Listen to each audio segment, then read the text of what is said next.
Hello friend, कैसे हो आप सब। आज के इस वीडियो में बात करेंगे हम नेक्स्ट सब्जेक्ट के बारे में। तो हमारा इसमें रहेगा थोड़ा सा हमें इसको समझना है कि ये क्या है हमारा इलेक्टिव जो लिखा हुआ है यहाँ पे। ये क्या है इलेक्टिव, मतलब कि हमें कोई एक हमारा ये आखिरी सेमेस्टर रहता है, उसमें कोई एक हम सब ये तीनों में से ये 3 सब्जेक्ट हैं यहाँ पे दिख रहे होंगे।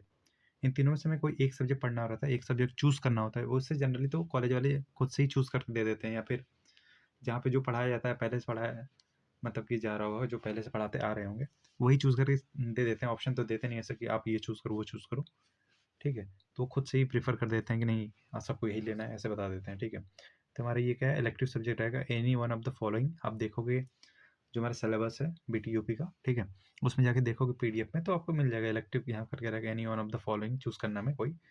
इसमें रहेगा repair and maintenance of buildings, ये पहला सब्जेक्ट हो गया। दूसरा रहेगा प्लम्बिंग सर्विसेज। तीसरा रहेगा एनालिसिस ऑफ ट्रसेस। वैसे इसको कोई प्रीफर नहीं करते कॉलेज वाले, जनरली इसको नहीं करते। रिपेयर मेंटेनेंस को कर लेते हैं या फिर प्लम्बिंग सर्विसेज को कर लेते हैं, ठीक है। एनालिसिस को बहुत रेयर केस में करते हैं, ठीक है। तो ये चीज़ तो हम इसमें देखेंगे। पहले हम इस वीडियो में देख लेते हैं कि रिपेयर एंड मेंटेनेंस का कंप्लीट सिलेबस जो है हमें क्या क्या पढ़ने को मिल रहा होगा कॉलेज में, उसको हम देख लेते हैं, ठीक है। बाकी जो हम नेक्स्ट वीडियो में होगा हमारा प्लम्बिंग सर्विसेज या फिर एनालिसिस ऑफ ट्रसेस का देख लेंगे, मतलब कि इसके बाद अल्टरनेट, राइट। तो लेट्स बिगिन। हमारे यहाँ क्या क्या repair and maintenance of buildings, ठीक है। तो इसका हम डिटेल कंटेंट्स की बात करें तो हमारा रहेगा डिटेल कंटेंट्स। इसमें पहला चैप्टर क्या रहेगा, नीड फॉर मेंटेनेंस, हमें मेंटेनेंस की ज़रूरत क्या है, ठीक है। तो हमारा ज़रूरत क्यों है, importance and significance of repair and maintenance of buildings, ये जानोगे कि इंपॉर्टेंस क्या है रिपेयर एंड मेंटेनेंस, बिल्डिंग का जो रिपेयर है मेंटेनेंस उसकी हमारी ज़रूरत क्यों है, उसकी आवश्यकता क्यों है, राइट। फिर रहेगा हमारा मीनिंग ऑफ मेंटेनेंस, क्या चीज़, मीनिंग ऑफ मेंटेनेंस, मेंटेनेंस की क्या मतलब है। ऑब्जेक्टिव्स ऑफ मेंटेनेंस, ऑब्जेक्टिव का मतलब कि मेंटेनेंस का उद्देश्य क्या है, ठीक है।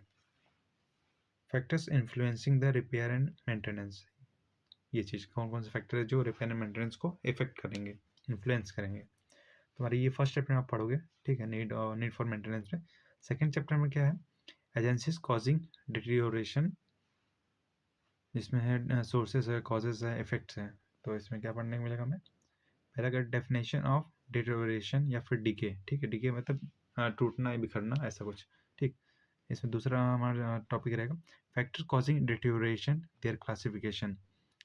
पहला इसमें है human factors causing deterioration, chemical factor causing deterioration, deterioration,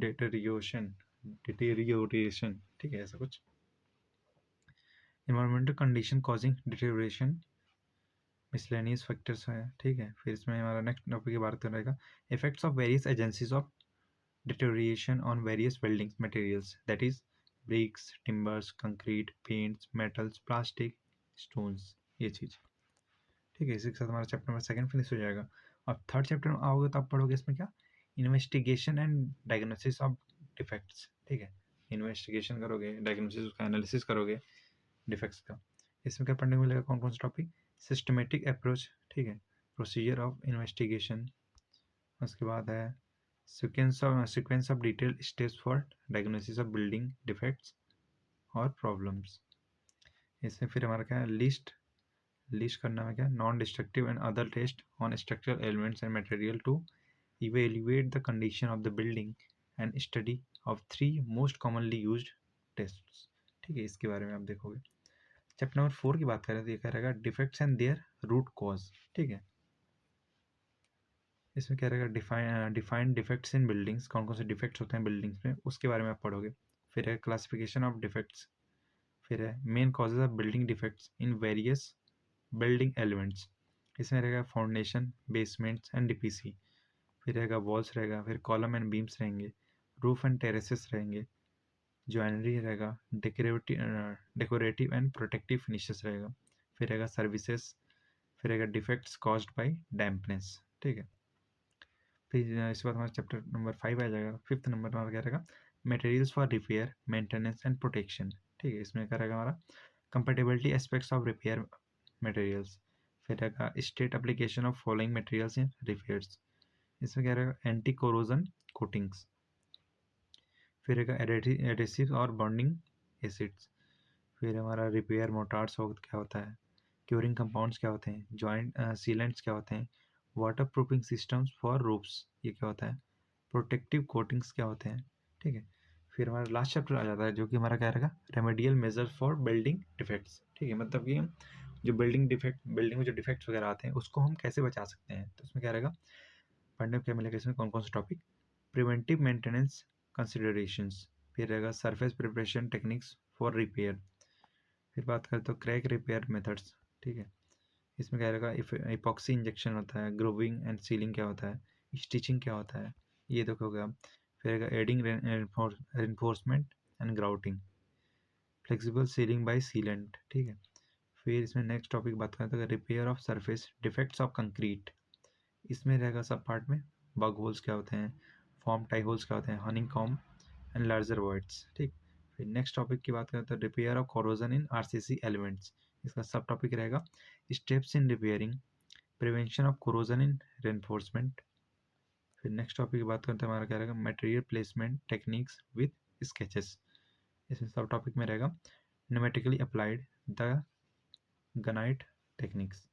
फिर सब टॉपिक में रहेगा open top placement, pouring from the top to repair bottom face, bird mouth क्या होता है, ड्राई पैकिंग क्या होता है, फॉर्म एंड पम्प क्या होता है, प्री प्लेस्ड एग्रीगेट कंक्रीट, फिर अगर ट्रॉवल अप्लाइड मेथड ये क्या होता है, ठीक है, इसके बारे में पढ़ोगे। फिर बात करें तो हमारा रहेगा repair of DPC against rising dampness, इसमें सब टॉपिक में देखोगे physical method, electrical method, chemical methods. फिर बात करें तो हमारा रहेगा रिपेयर ऑफ वॉल्स, इसमें सब टॉपिक में क्या रहेगा, repair of mortar joints against leakage, efflorescence removal sorry florescence removal. Next बात करेंगे water proofing of wet areas and roofs, इसमें सब टॉपिक क्या रहेगा, water proofing of wet areas, water proofing of flat roof, flat RCC roofs, various water proofing system and their characteristics. फिर last topic रहेगा repair of joints in buildings, इसमें सब topic में क्या रहेगा, types of sealing joints with different types of sealants, techniques for a repair of joints, repair of overhead and underground water tanks, ये रहेगा, ठीक है। तो इसी के साथ हमारा ये सब्जेक्ट का सिलेबस फिनिश हो जाता है। कौन सा सब्जेक्ट है ये, रिपेयर एंड मेंटेनेंस है, ठीक है। ये ऑप्शनल है, ऑप्शनल कह लो या फिर कह लो इलेक्टिव है, जो हमें चूज़ करना पड़ता है, ठीक है। हमारा क्या है, ये रिपेयर एंड मेंटेनेंस ऑप्शनल है, ठीक है। ये चूज़ करो या तो ये चूज़ करो या तो ये चूज़ करो, तीनों से कोई एक पढ़ने को मिल रहा होगा, ठीक है। कॉलेज वाले ये डिसाइड कर देंगे, वैसे ऑप्शन देते नहीं बच्चों को जनरली, ठीक है। कॉलेज वाले डिसाइड कर रखते हैं जो चला आता है, पहले से पढ़ाते आ रहे हैं अब तक का, तो वही कोई एक सब्जेक्ट थमा देंगे, या तो ये पकड़ा देंगे, या तो ये पकड़ा देंगे, या तो ये पकड़ा देंगे। वैसे ये जनरली पढ़ाते तो नहीं, हो सकता है आपके कॉलेज में मिल जाए, ठीक है, या तो ये दे सकते हो या तो दे सकते हो। तुम्हारी ये हो गया, बाकी नेक्स्ट वीडियो में डिस्कस करेंगे प्लम्बिंग सर्विसेज का सिलेबस कंप्लीट डिस्कस कर रहे होंगे, ठीक है। तो आई होप ये सब चीज़ें क्लियर होंगे, इसका सिलेबस रिपेयर एंड मेंटेनेंस का सिलेबस समझ में आ गया होगा। आप सिंपली देखो क्या कर सकते हो, अगर आपको पास टाइम नहीं है या कुछ नहीं है तो आप बस वीडियो को पॉज करके स्क्रीनशॉट ले लो, वहाँ से सिलेबस आप कंप्लीट ले सकते हो, ठीक। तो बाकी आज का वीडियो यहीं पे एंड करते हैं, मिलते हैं नेक्स्ट वीडियो में, तब तक के लिए see ya, have a good day, bye bye.